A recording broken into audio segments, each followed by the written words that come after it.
हो सकता है थोड़ा देना लेना पड़ जाए, वो बात की बात है, दोगे लोगे तो बाद में भी देना लेना पड़ेगा, पर किसी से काम निकालना है डायरेक्ट जाकर पूछो, डायरेक्ट बात करो। पर आप पहले जीजा जी के पास गए, जीजा जी के बाद में फूफा जी के पास गए, फूफा जी के बाद में मामा जी के पास गए, फिर इतनी रिश्तेदारी ढूंढते हुए उनका संबंध किससे, उनकी पहचान किससे, उनका संबंध कहाँ से, तब जाकर आपने उनसे फ़ोन लगवाया, तब ऑफिसर के पास गए। ऑफिसर को गुस्सा इस बात का आया कि तुम जो 4 जनी के पास होके आए हो, तुमने अगर 50,000 रुपये दिया तो उसमें 10-10 हज़ार तो इन्हीं को बांट दिया, फिर मेरे पास बचा क्या? तो उन्होंने कहा फाइल उठा, फाइल को उठाओ यहाँ से, नहीं चाहिए, ले इसका काम बहुत लेट करना।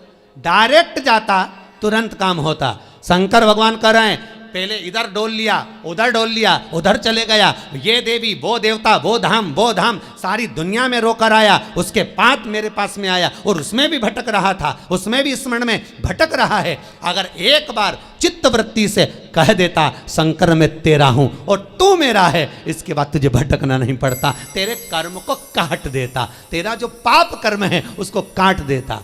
सबने मना करा था भस्मासुर को वर मत देना, भगवान विष्णु के पास भस्मासुर गया था और भस्मासुर ने भगवान विष्णु से कहा वर दो, भगवान विष्णु ने कहा नहीं देता, ब्रह्मा से कहा वर दो, नहीं देता, सबके पास चले गया, उसने कहा कोई नहीं मानेगा, शंकर भगवान के पास चले गया। मात्र 2 दिन की तपस्या भस्मासुर ने करी, मात्र 2 दिन, और शंकर भगवान आकर पूछ लिए मांग तुझे क्या चाहिए। भस्मासुर आंखें मलता रहा कि 2 दिन में प्रकट हो गए, मैं तो हजारों साल तप करा तो नहीं प्रकट हुए, यहाँ तो 2 दिन में। शंकर भगवान से पूछा प्रभु आप असली हो? भस्मासुर बोला, शंकर भगवान बोले तो चिमटी खोड़ के देख ले नकली हो, असली हो प्रभु, इतने साल मैंने देवताओं का तप करा, वो वर नहीं दिए, आप कैसे आ गए? शंकर भगवान बोले तू तो 2 दिन तक तप करा, कहीं का आकर 1 लोटा पानी चढ़ा के चले जाए, 3 बार ताली बजाए, बम बम बोले, हम तो उतने में भी राजी। और यहाँ हमारे ससुर ने तो यहाँ तक दक्ष प्रजापति का सिर कटा था, बकरे का मुख लगा था। बकरा क्या हिंदी में स्तुति करता है? बकरा क्या अंग्रेजी बोलता है? बकरा क्या उर्दू बोलता है? बकरा क्या बोलेगा? बकरा तो एक ही शब्द बोले, अब मेरा ससुर जब बोला, मुझे इतना अच्छा लगा कि मेरा ससुर कितनी अच्छी स्तुति कर रहा है, तो शंकर भगवान ने उसी दिन कह दिया जो मेरे मंदिर में आके बम बम बोलेगा मैं समझ जाऊंगा मेरा ससुर आया है। इतनी सरल भाषा शंकर जानते हैं, दुनिया नहीं जान सकती, तो क्यों भटको रे? कभी यहाँ चले गए, कभी वहाँ चले गए, कभी उससे कह दिया, कभी उससे कह दिया, डायरेक्ट शंकर के पास सीधे।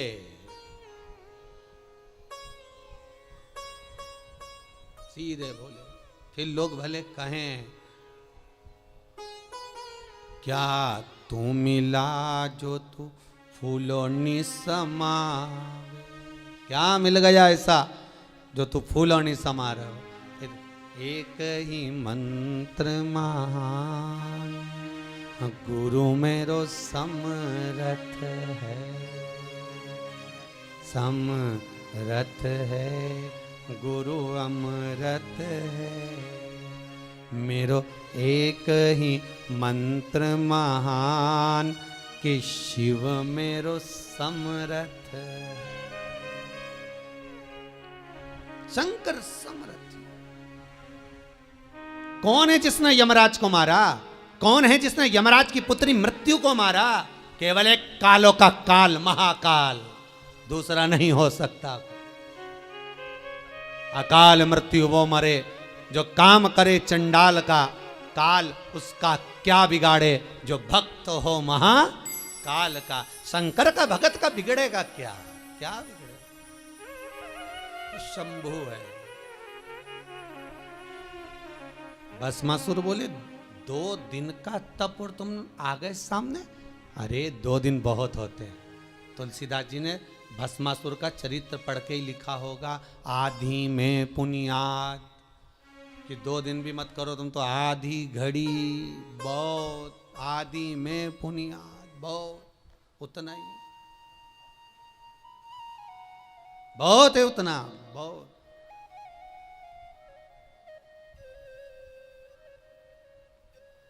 ज्यादा नहीं महाराज। रावण को बाबा तूने लंका दिया,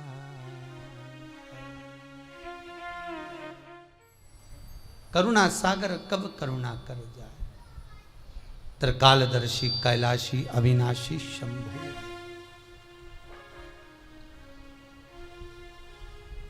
महाराज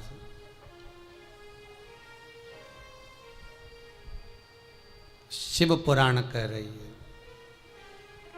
बुजुर्ग कह रहा है कि हमारे इस पाप कर्म को काटते क्यों नहीं। भगवान कह रहे हैं काटने को तो मैं काट देता, मना नहीं है, पर मृत्यु लोक में अगर आए हो तो थोड़ा सा कर्म का भोग तो भोगना ही पड़ेगा।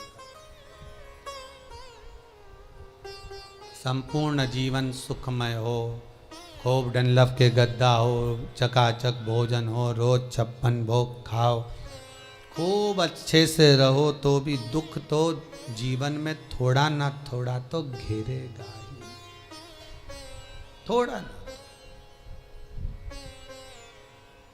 पहला मंद प्रारब्ध, दूसरा तीव्र प्रारब्ध और तीसरा तीव्रतम प्रारब्ध। दूसरे नंबर का हमारा कर्म, अगर हमने बहुत बेकार कर्म है, हमारे बहुत तकलीफ है, बहुत कष्ट है, बहुत दुख है, शिव महापुराण की कथा कहती है कि सदगुरु की शरण चले जाओ। संत महात्मा जोगी सन्यासी तपस्वी साधक उपासक कोई सदगुरु के पास जाकर निवेदन करो तो कुछ हमारे पूर्व का करा हुआ पाप कटना प्रारंभ हो जाए। हमारा पुराना पाप धीरे धीरे कटे। सत्कर्म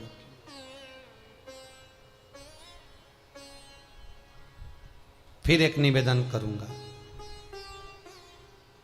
जीवन में अगर बहुत तकलीफ है, बहुत कष्ट है, आपको पहले भी कहा फिर कहते हैं, 15 अक्टूबर को शिवरात्रि पड़ेगी।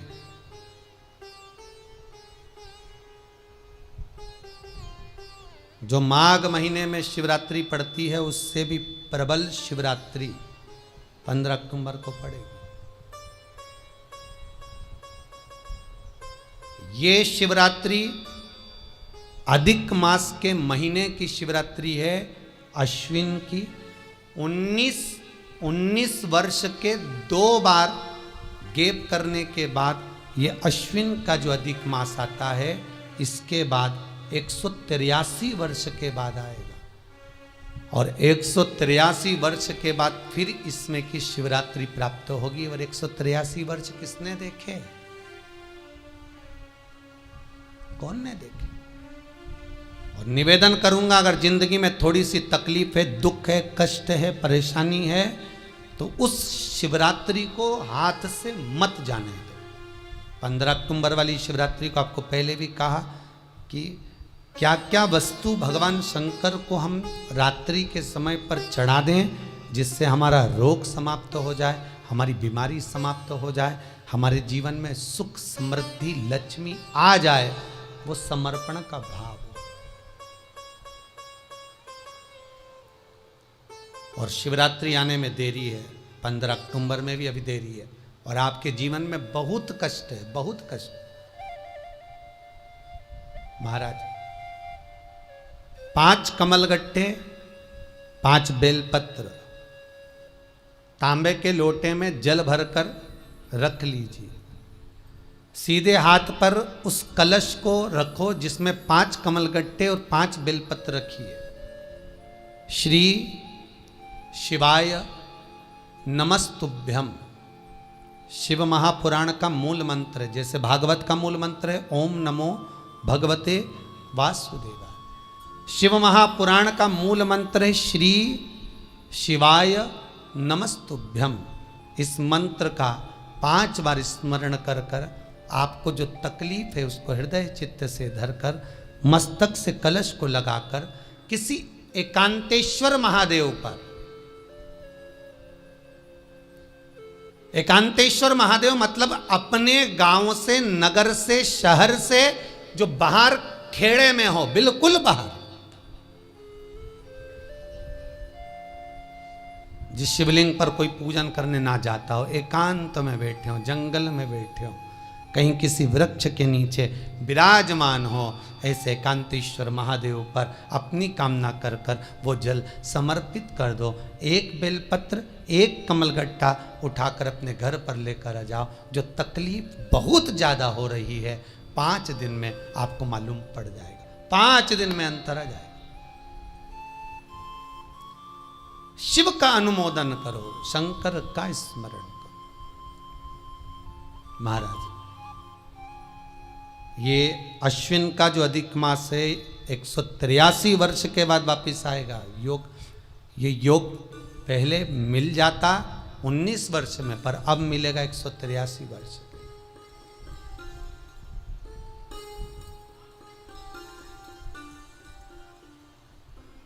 एक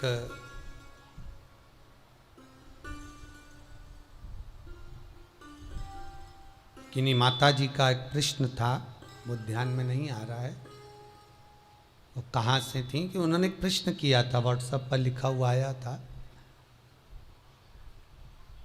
कि उनके घर में कोई बहुत ज़्यादा बीमार पड़ा हुआ है और बहुत बुजुर्ग है, लगभग 90-95 साल की हैं और शरीर गल गया, शरीर में अब कीड़े पड़ रहे हैं।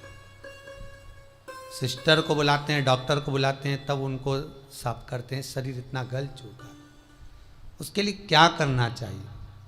एक निवेदन करूंगा, एक भगोनी में गेहूं रख लीजिए, एक पात्र में गेहूं, जो बहुत बुजुर्ग हो चुकी हैं, कीड़े पड़ रहे हैं शरीर में, आपने एकादशी दे दी, गीता जी करवा दी, पाठ करवा दिया, गौदान करवा दिया, मोक्ष करवा दिया, सब कुछ करवा दिया, तो भी मुक्ति नहीं मिल रही है, तो पात्र में गेहूं रखकर उन माता जी की सीधे हाथ की 3 उंगलियां उस गेहूं में डालकर उनका नाम और गोत्र बोलकर वो गेहूं गाय को खिला दीजिए। पात्र किसी गरीबड़े को, भिक्षुक को दे दीजिए। महाराज, 3 या 4 दिन में मोक्ष प्राप्त हो जाता है। इतनी अगर भोग रही हैं तो कर सकते, इतना कष्ट अगर भोग रही हैं कि शरीर गल चुका है, कीड़े पड़ रहे हैं शरीर के अंदर और सारी खाल टपक टपक कर गिर रही है, तो उनकी मुक्ति हो, उनका मोक्ष हो। आज माता जी कह रही थी कि हमने गीता जी सुना दी, पाठ कर दिया, सब कुछ कर दिया, गौदान करा दिया, सब करा दिया, पर मुक्ति नहीं। शिव का हो, शंकर को, मेरे बाबा विश्वनाथ का स्मरण करो, मिलेगा। फिर निवेदन करूंगा, ब्रह्मा ब्रह्मलोक में रहते हैं, भगवान विष्णु बैकुंठ में रहते हैं। मृत्यु लोक का अगर कोई देव है तो वो महादेव है। पृथ्वी का अगर कोई देवता है तो वो देव अधिदेव महादेव है। पर हमारी आदत है, हम पड़ोस की काकी आती है तो उसको प्रणाम करते हैं, मासी सास आती है तो उसको नमन करते हैं, चाची सास आती है तो उसको नमन करते हैं, और घर में सास बैठी रहती है उसको कभी नमन नहीं करते। आदत है ना हमारी। दूसरों को तो हम प्रणाम कर लेंगे पर घर की सास को नमन नहीं कर पाते। उसी तरह हम भगवान विष्णु का स्मरण कर रहे हैं, ब्रह्मा का स्मरण कर रहे हैं, सारे 33 कोटि देवताओं का स्मरण कर रहे हैं, पर भूलोक का इस देव अधिदेव महादेव का हम कितना स्मरण कर रहे हैं। हम तो भगवान शंकर के मंदिर में भी जाते हैं तो छल करते हैं। गए मंदिर में, वहां का लोटा उठा लिया, पानी भर लिया, शंकर जी को चढ़ा दिया, लोटा दूसरे का, पानी दूसरे का, मंदिर भी दूसरे का, पानी चढ़ा दिया बस। और इतनी सात्वित्ववान सिर पे पल्लू मल्लू रे कि ऐसे पानी चढ़ाए। शंकर भगवान भी सोचे काय को नौटंकी करे रे, काय को नाटक करे। पानी दूसरे का, लोटा दूसरे का, शंकर जी पे चढ़ा रही। अगर शंकर को जल चढ़ाना है तो घर से लेकर जा, लोटा भी घर से लेकर जा। और अगर मंदिर का पानी लिया है, मंदिर का लोटा लिया है तो 1 रुपये लोटे का किराया, और 1 रुपये जो लाइट जली, पानी भरा जिस पुजारी ने, उसका 2 रुपया दान पेटी में डाल, तब जाकर तू शंकर को पानी चढ़ाएगी, तब शंकर उस जल को स्वीकार करता है। किसी की लगी लगाई थाली मिल जाए पूजन की और तुम सिर पे पल्लू लेके कुंकू चावल रोली बोली सब चढ़ा दो और बेचारी वो बाद में आए तो देखे तो यहाँ सब साफ, तो क्या भगवान स्वीकार करेगा? भगवान ऐसा स्वीकार नहीं करे। फिर निवेदन है, बरसाती मेंढक मत बनो रे, अच्छे से सेवा करो, थोड़ी करो पर अच्छी करो, घर से पानी लेकर जाओ।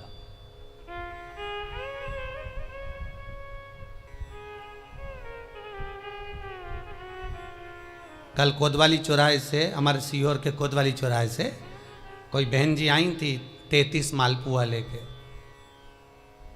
कहे गुरुजी संकल्प करा दो। हमने कहा पानी लाओ, तो क्या तुम्हारे यहाँ नहीं है? हमने कहा हमारे यहाँ तो कुआं है, लिया। चावल लाओ, तो क्या गुरुजी पूजन मंडप में होंगे ना चावल जरा सा। हमने कहा वापिस घर जाओ, निकलो। कितनी बार भागवत सुनी?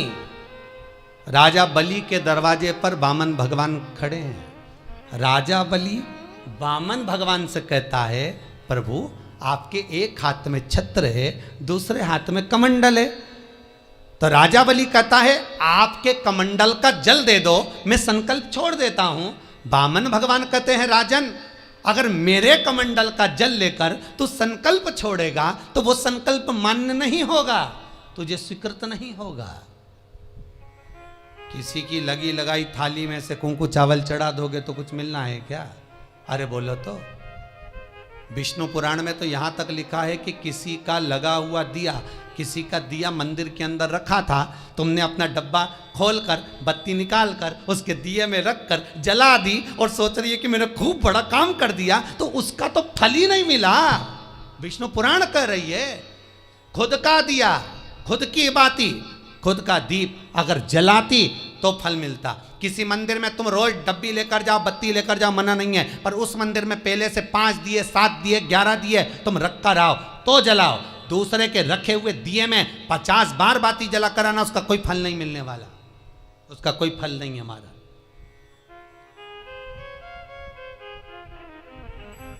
खुद का जल लेकर जाओगे, खुद का लोटा लेकर जाओगे तो फल। यहाँ तो स्वयं भागवत कह रही है, राजा बलि के सामने वामन भगवान कहते हैं राजन तेरे कमंडल को लेकर आ, उससे संकल्प छोड़, अगर मेरे जल का संकल्प छोड़ेगा तो उसका कोई फल नहीं मिलने वाला। राजा बलि अंदर गया, जाकर भी उसने कर्म बेकार कर दिया। राजा बलि ने क्या, कमंडल लाना था खुद का, उठा लाया शुक्राचार्य जी का।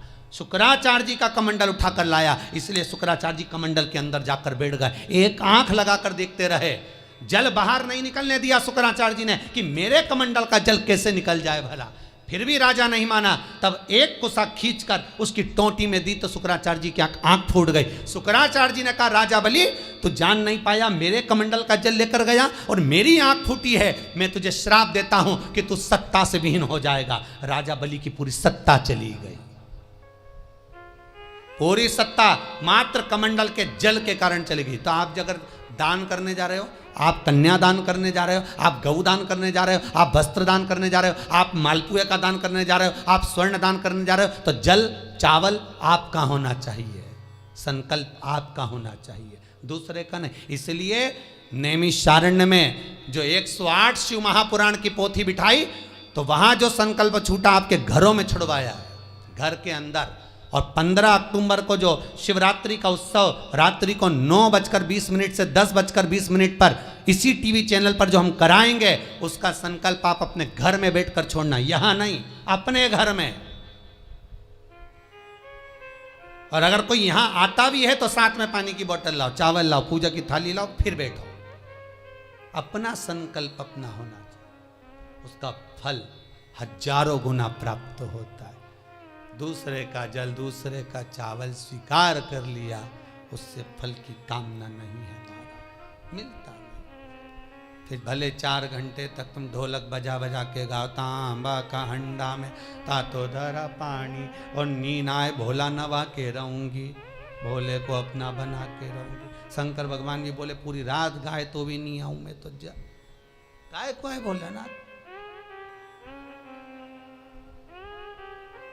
शिव को मनाने के लिए आडंबर की जरूरत नहीं है, शंकर को मनाने के लिए बहुत साधना करने की भी जरूरत नहीं है।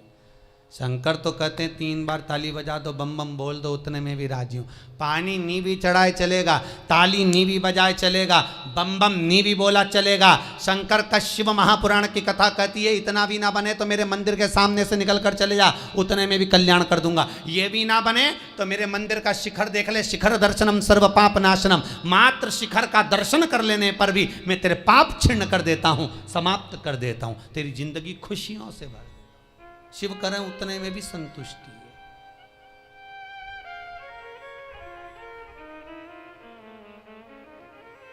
उतने में भी संतुष्टि।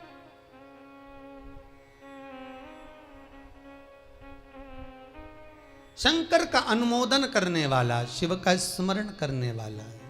तो अगर मालूम पड़े प्रारब्ध के कारण, कोई कर्म के कारण हमें मिल भी रहा है तो वो समाप्त होगा, वो मिटेगा। और बाबा से कहते रहना ना, भोला सब दुख काटो मारा। बाबा बस कृपा कर कर मेरे दुखों को काटिए।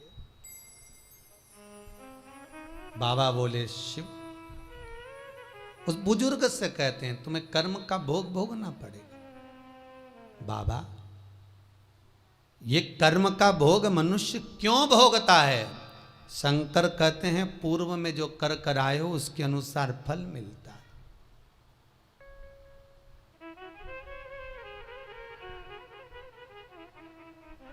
अभी 2 दिन पहले की कथा याद करो।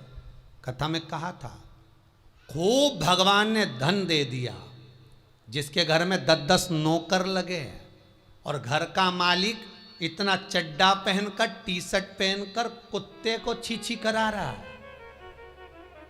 कथा में कहा था कि नहीं कहा था? तो किसी ने प्रश्न किया था, गुरुदेव इनके घर में 10-10 नौकर लगे, इनके घर के बच्चों को तो नौकरानियां पाल रही, दासियां पाल रही, और सेठ जी अच्छा चड्डा पहन के, टी शर्ट पहन के कुत्ते को छी करा रहा। तो ये कहीं लिखा, अरे गरुड़ पुराण उठाकर देखो ना, ये भी कर्म का भोग है कि तेरे घर में 10 नौकर काम कर रहे हैं और कुत्ते को छी मॉर्निंग वॉक में तू करा रहा। तुमने भी देखा होगा रे, जितने लोग टीवी पे कथा सुन रहे हैं, सही बताओ ईमानदारी से, अपनी अपनी स्वीकृति भेजना हो व्हाट्सएप पे जरूर। देखा होगा कि नहीं देखो, सुबह सुबह लोग कुत्ता इतनी शान से घुमाए, कुत्ता इनंग जाए तो वो इनंग, कुत्ता उधर जाए तो वो उधर। हमें ये समझ में नहीं आया कि ये कुत्ते को घुमा रहा है कि कुत्ता इसे घुमा रहा है। वो इधर जाए उधर, उधर जाए उधर, उधर जाए, कहाँ कर। इसलिए निवेदन मत बुरे कर्म कर बंदे, वरना पछताएगा। भगवान की आंखों से तू बच नहीं पाएगा, तू बच नहीं पाएगा। कर्म का भोग भोगना पड़सी पड़ेगा, चाहे रो के भोगो चाहे हंस के भोगो। इसलिए निवेदन है खूब बढ़िया चकाचक खाओ पियो मौज करो, जिंदगी अलमस्त जियो। कितनी भी जिंदगी में दुख आए रोना नहीं, सुखी रहना, मुस्कुराते रहो, क्योंकि आखिरी में जो फोटो टंगेगा वो तो मुस्कुराने वाला ही टंगेगा। तुम भले जिंदगी रो के निकालो, फोटो में तो तुम स्माइल देते ही मिलोगे, माला टंगी रहेगी मुस्कुराते। जित्तों के घर भी जाके देखोगे तो मुस्कुराता हुआ फोटो मिलना है, रोता हुआ किसी का नहीं मिलेगा, भले जिंदगी कितनी भी रो के निकालो। चित्त वृत्ति को लगाओ भजन में, कीर्तन में, स्मरण में। जितना समय गया जाने दो, जो बचा उसको शंकर में लगा दो, शिव में लगा दो।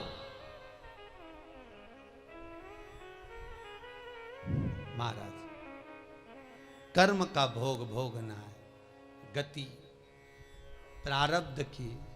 दूसरी जो प्रारब्ध की गति है उसको कहा तीव्र प्रारब्ध। इसके भोग को अगर तुम भोग रहे हो, दुख आया है तो संत सतगुरु की शरण में जाकर कहो, दुख मिटेगा। तीसरा है तीव्रतम प्रारब्ध। इस प्रारब्ध में अगर बहुत ज्यादा दुख आ गया तो कुछ ना करिए, एक काम करो, एकांत में बैठकर शिव का स्मरण करिए। शंकर का भजन।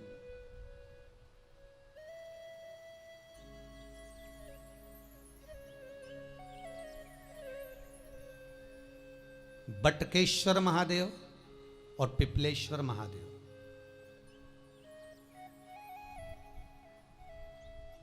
पिपलेश्वर महादेव जिस जगह पर दधीची ऋषि की धर्म पत्नी सुवार्च के सम्मुख में दधीची ऋषि के प्राण देवता ले लेते हैं, अस्थियों का कंकाल हो जाते हैं दधीची बाबा। उनकी धर्म पत्नी रोती हुई अपने पेट पर पत्थर मारती है गर्भ को नष्ट करने के लिए। वहाँ शंकर भगवान प्रकट होते हैं पीपल के पेड़ के नीचे। शिव जी का नाम पिपलेश्वर महादेव हुआ। जो बालक पीपल के पेड़ के नीचे जन्मा उसका नाम पिपलाद हुआ। दो महादेव अपनी पुस्तिका में लिख कर रख लो, एक बटकेश्वर महादेव और एक पिपलेश्वर महादेव।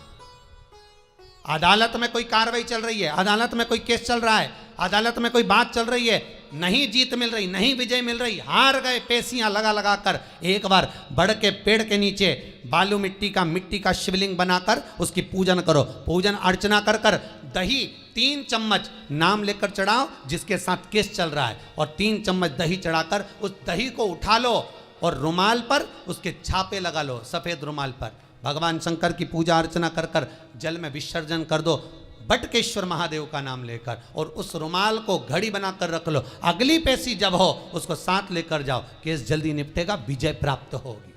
मात्र 3 सोमवार करिए बटकेश्वर का स्मरण। उसी तरह पिपलेश्वर महादेव, कितनी भी बड़ी जिंदगी में रोग हो, चाहे कैंसर जैसा हो, लीवर हो, किडनी हो, कितना भी बड़ा रोग हो, भगवान पिपलेश्वर महादेव का स्मरण करिए। पीपल के पेड़ के नीचे शंकर भगवान के शिवलिंग का निर्माण कर कर उसकी पूजन अर्चना करिए, उस पर शहद चढ़ाइए। पीपल का वृक्ष, आंवले का वृक्ष, शमी का वृक्ष, बेलपत्र का वृक्ष, ये औषधि पूर्ण है महाराज। डॉक्टर ने कह दिया डायलिसिस कराना जरूरी है, तो एक बार इस शिव महापुराण का उपाय जरूर करना। डायलिसिस कराने से पहले 5 छोटे छोटे पीपल के पत्ते लेना, शंकर जी का शिवलिंग का निर्माण पीपल के पेड़ के नीचे करना, मट्टी का पार्थिव शिवलिंग निर्माण कर कर उसकी पूजन कर कर बेलपत्री 5 चढ़ाकर 5 पीपल के पत्ते, 5 शमी के पत्ते शंकर पर चढ़ा देना। आरती पूजन करना, शमी का पत्ता बेलपत्र छोड़कर 5 पीपल के पत्ते उठा लेना। जिस व्यक्ति को डायलिसिस का बोला है उस व्यक्ति को 5 पत्ते पीस कर छान कर पिला देना। 3 दिन बाद फिर जाकर डॉक्टर को चेक करवाना, डॉक्टर डायलिसिस का मना कर देगा, लीवर किडनी अपना काम करना प्रारंभ कर देगा। पिपलेश्वर महादेव की पूजन, पीपल के पत्ते की औषधि जीवन का सुख दे जाती है। तो पिपलेश्वर महादेव सहज नहीं है महाराज। कितना विचित्र वर्णन है, प्रैक्टिकल जरूर करना। सीओर वाला महाराज कहीं झूठ तो नहीं बोल रहा, और व्हाट्सएप पे लिखकर भी भेजना करा कि नहीं करा, क्योंकि शिव महापुराण की लेखनी है। वेद व्यास जी महाराज वर्णन करे, गलत नहीं कर सकते। किसी को बहुत खून निकल रहा है, बहुत एक्सीडेंट हो गया, खून पर खून निकल रहा है, उसको अगर होश है और वो होश में है तो 5 पीपल के पत्ते किसी भी वृक्ष के तोड़कर पिपलेश्वर महादेव का नाम लगकर उसको खिला दो चबा चबा कर, उसी समय खून निकलना बंद हो जाएगा, रक्त बंद। पिपलेश्वर महादेव का मात्र स्मरण ही सुख दे जाता है, आनंद की अनुभूति करा देता है। मात्र पिपलेश्वर महादेव। बहुत बड़ा ऑपरेशन कराने जा रहे हो तो उसके 15 दिन पहले पिपलेश्वर महादेव का पूजन कर कर, अर्चना कर कर, भगवान शिव का स्मरण कर कर, पीपल के पत्ते की माला बनाकर हनुमान जी को चढ़ाकर फिर ऑपरेशन के लिए जाओ, जिससे दूसरी बार ऑपरेशन की जरूरत ना पड़े। शरीर का जिसका ऑपरेशन है वो अच्छा हो जाए। श्रेष्ठ पिपलेश्वर महादेव। भगवान शिव ओघड़ दानी संग